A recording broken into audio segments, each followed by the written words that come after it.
Olá, eu sou o professor Lucas Neto. Sejam bem-vindos a mais um programa Escola Bíblica no seu lar.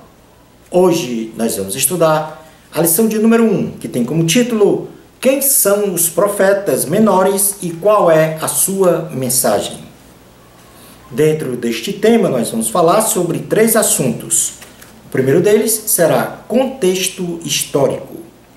Em segundo lugar, quem eram os profetas menores? E em terceiro lugar, os propósitos e a mensagem dos profetas menores. Vamos então dar início à nossa aula de hoje.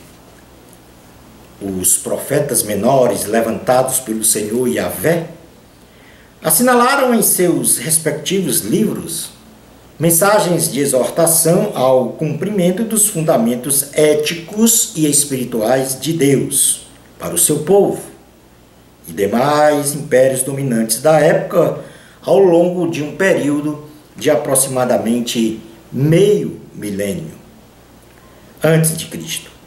Nesta lição, estudaremos o contexto histórico do aparecimento destes profetas, seus nomes, bem como seus propósitos e mensagens proferidas. Item 1. Contexto histórico.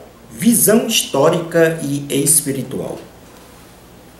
Do ponto de vista histórico, os profetas menores profetizaram predominantemente no período do reino israelita dividido, onde no reino do norte tínhamos Israel com capital Samaria, e no Reino do Sul, tínhamos Judá, com capital em Jerusalém, no período que vai de 887 a.C. até 425 a.C. Neste período, grandes impérios ascenderam ao domínio político, econômico e militar do mundo, conhecido da época, que sequencialmente foram o Império Assírio, em seguida o Império Babilônico e, por fim, o Império Medo-Persa. Do ponto de vista espiritual, a lei máxima para ambos os reinos neste período era a lei de Deus escrita por Moisés, a qual conhecemos hoje como Pentateuco, sendo esta o grande fundamento de sustentação social, religioso e espiritual para os judeus, que se afastaram paulatinamente destes preceitos por conta de seus contatos com os povos pagãos e passaram então a praticar a idolatria, a injustiça social e toda sorte de pecados e das tradições e costumes contrários à palavra de Deus. A partir desta situação de extrema indiferença e frieza espiritual de seu povo, o Senhor levanta arautos inspirados pelo Espírito Santo, que através de profecias advertem e exortam o povo de Deus a se arrependerem de seus pecados e voltarem-se para o Senhor, resgatando todos os valores perdidos nesta relação com Yahvé. Estes homens de Deus, chamados então de profetas, inspirados pelo Espírito Santo, tinham a autoridade divina da palavra de Deus para proferir então advertências e exortações aos seus ouvintes, no caso reis, rainhas, sacerdotes, povo, etc. E foram esses profetas levantados pelo Senhor em número de 12, a saber, Oséias, Joel, Amós, Obadias, Jonas, Miqueias, Naum, Abacuque, Sofonias, Ageu, Zacarias e Malaquias, que por questões pedagógicas e de sistematização do estudo da palavra de Deus, foram denominados então de profetas menores. Esta denominação de profetas menores foi escolhida devido aos escritos destes homens de Deus terem pouco volume de páginas, com pouco capítulos e versículos, comparado aos profetas maiores, no caso Isaías, Jeremias, Ezequiel e Daniel, o que não deixa de ter o valor espiritual, o que não deixa de ter a autoridade e a inspiração divina das mensagens neles contidas, inclusive para os nossos dias atuais. Na segunda carta de Pedro, no capítulo de número 1, versículos 19 ao 20, diz assim a palavra do Senhor. Temos assim, tanto mais, confirmada a palavra profética, e fazei bem em atendê-la como a uma candeia que brilha em lugar tenebroso, até que o dia clareie e a estrela da alva nasça em vosso coração. Sabendo primeiramente isto, que nenhuma profecia da Escritura provém de particular elucidação, porque nunca jamais qualquer profecia foi dada por vontade humana. Entretanto, homens santos falaram da parte de Deus, movidos pelo Espírito Santo. Portanto, nós temos aí 12 profetas, chamados menores, que, movidos pelo Espírito Santo, apregoaram a palavra de Deus, conclamando ao povo retornar, voltar-se para Deus, antes se arrependendo dos seus pecados. Passando para o item 2, já que falamos destes profetas, quem eram então os profetas menores?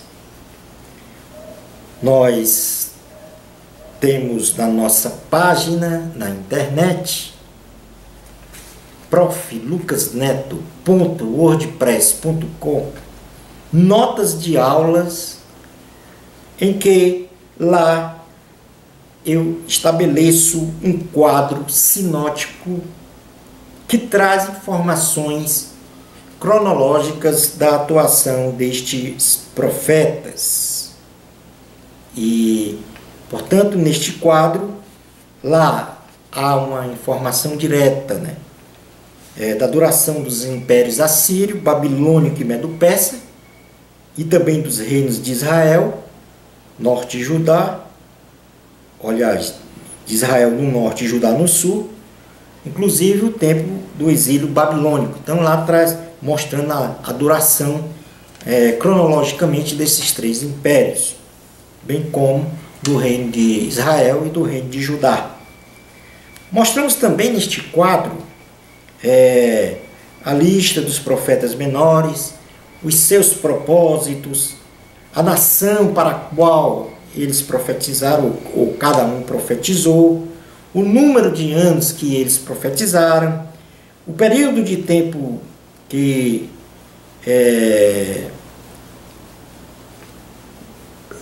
profetizaram no tempo do Império Assírio, os profetas que profetizaram no Império Babilônico, os profetas que profetizaram no Império Assírio, os profetas que profetizaram no Império Persa e o número de profetas menores. Ainda neste quadro, você vai encontrar a lista dos reis de Judá e de Israel, o período de governo de cada rei, os textos bíblicos que indicam a sua ascensão ao cargo de rei, o número de anos que governaram, o número de reis, lista de profetas oradores e profetas maiores, bem como mapas indicativos dos reinos de Israel e Judá e locais base dos profetas menores. Portanto, eu conclamo e convido aos nossos alunos a realizarem uma consulta a este quadro, porque é um quadro riquíssimo de informações e, na realidade, nós não temos o tempo, o nosso tempo é muito exíguo e o tempo aqui disponível não dá para mostrar todos estes aspectos relacionados a mostrar quem eram os profetas menores. Partindo para o item número 3 da lição, nós vamos falar agora sobre os propósitos e a mensagem dos profetas menores. Apesar de já termos mencionado sobre os propósitos específicos em que cada profeta menor profetizou para cada nação, no quadro que está na nota de aula, no item 2, nós podemos ainda falar sobre a mensagem de cada profeta menor, com o significado de seu nome, de modo simples, para que a gente possa ter um entendimento mais amplo dos propósitos e da mensagem de cada profeta em que o Senhor ordenou que eles profetizarem aos seus respectivos públicos. E nós vamos começar então com Joel. Joel, um profeta menor, quer dizer, o nome dele significa Jeová é Deus. E o livro de Joel, basicamente, ele fala sobre o derramado Espírito Santo como revestimento de poder. E nós vamos então ler no livro de Atos, capítulo de número 2, versículo 17, o seguinte. Atos, capítulo de número 2, versículo 17, diz assim a palavra do Senhor. Atos 2, 17. E acontecerá nos últimos dias, diz o Senhor, que derramarei do meu espírito sobre toda a carne. Vossos filhos e vossas filhas profetizarão, vossos jovens terão visões, e sonharão vossos velhos. Até sobre os meus servos e sobre as minhas servas derramarei do meu espírito naqueles dias e profetizarão. O segundo profeta menor teve como nome Amós. E Amós significa aquele que carrega o fardo. E o seu livro traz, em termos gerais, a responsabilidade e justiça social para com os mais necessitados. Portanto, a questão da assistência social. No Evangelho de Cristo, segundo escreveu Mateus, no capítulo de número 5, versículo 20, diz assim a palavra do Senhor. Então ele foi e começou a proclamar em Decápolis tudo que Jesus lhe fizera, e todos se admiravam. Tendo Jesus voltado do barco para o outro lado, afluiu para ele grande multidão, e ele estava junto do mar. Eis que chegou a ele um dos principais da sinagoga, chamado Jairo, e vendo-o, prostrou-se a seus pés, e insistentemente lhe suplicou: minha filha está à morte, vem e põe as mãos sobre ela para que seja salvo, e viverá. Jesus foi com ele. Portanto, aqui o Senhor, ele não só atende às multidões, proclama o Evangelho, a salvação, como também realiza curas e também faz o atendimento de pessoas. Como, por exemplo, na realidade a leitura que eu fiz foi em Marcos, capítulo de número 5, versículo 20 e 21. O de Mateus é exatamente esse agora. Então lá também nós temos as ações sociais, no caso de cura, mais especificamente, e aqui as ações sociais. Porque vos digo que a vossa justiça, se a vossa justiça não exceder em muitas dos escribas e fariseus, jamais entrareis, melhor dizendo, no reino dos céus. Portanto, aqui a questão da justiça social, a questão da assistência social, a questão da ajuda aos necessitados. Amós, ele fala exatamente sobre isso, sobre essa responsabilidade e justiça social para com os mais necessitados. Tanto em Marcos como em Mateus, nós temos essa ação do Senhor Jesus atendendo as multidões. Como terceiro profeta, nós temos Oséias, que quer dizer salvação. A fidelidade de Deus e a fidelidade do homem para com Deus, ou seja, o Oséias fala sobre a fidelidade e também sobre o amor de Deus. E na segunda carta aos Coríntios, capítulo de número 11, versículo 12, como eu dizendo, versículo 2, segunda carta aos Coríntios, capítulo 11, versículo 2, diz assim a palavra do Senhor: porque zelo por vós com zelo de Deus, visto que vos tenho preparado para vos apresentar como virgem pura a um só esposo, que é Cristo. Portanto, aqui uma demonstração de pureza e de inteira fidelidade do homem para com Deus, porque Deus, ele é fiel por causa da sua essência. Então ele não pode demonstrar, Deus não pode demonstrar infidelidade, pois a sua essência não existe isso, infidelidade, e sim fidelidade. E nós devemos estar como uma virgem pura, disponível para o Senhor, com fidelidade.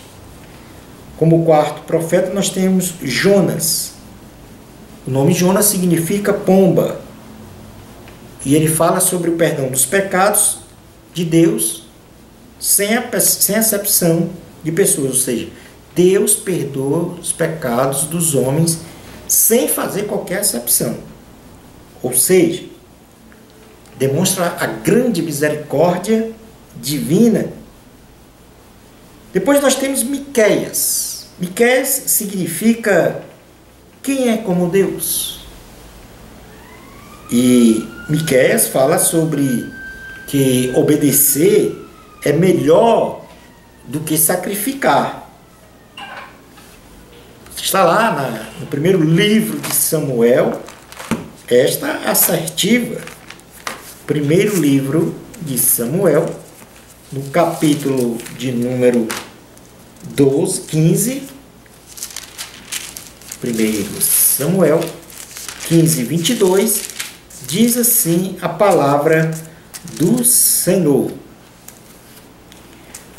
Porém Samuel disse: tem porventura o Senhor tanto prazer em holocaustos e sacrifícios, quanto em que se obedeça a sua palavra?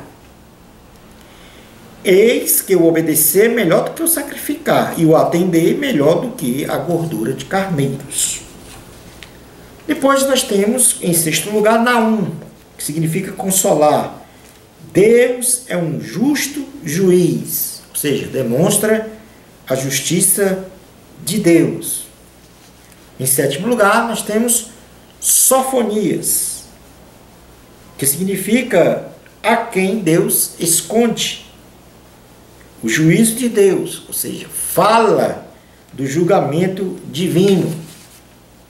No livro de Apocalipse, o último livro da Bíblia, no capítulo 20, versículos 11 ao 15, diz assim a palavra do Senhor: vi um grande trono branco, e aquele que nele se assenta, de cuja presença fugiram a terra e o céu. E não se achou lugar para eles. Vi também os mortos, os grandes e os pequenos, postos em pé diante do trono. Então se abriram livros, ainda outro livro, o livro da vida foi aberto, e os mortos foram julgados, segundo as suas obras, conforme o que se achava escrito nos livros. Deu aos mortos que neles estavam. A morte e o além entregaram os mortos que neles havia, e foram julgados, um por um, segundo as suas obras. Então a morte e o inferno foram lançados para dentro do lago de fogo. Esta é a segunda morte, o lago de fogo. E se alguém não foi achado inscrito no livro da vida, esse foi lançado para dentro do lago de fogo. Como o oitavo profeta menor, nós temos Abacuque, que tem como significado o seu nome tem como significado abraço de amor.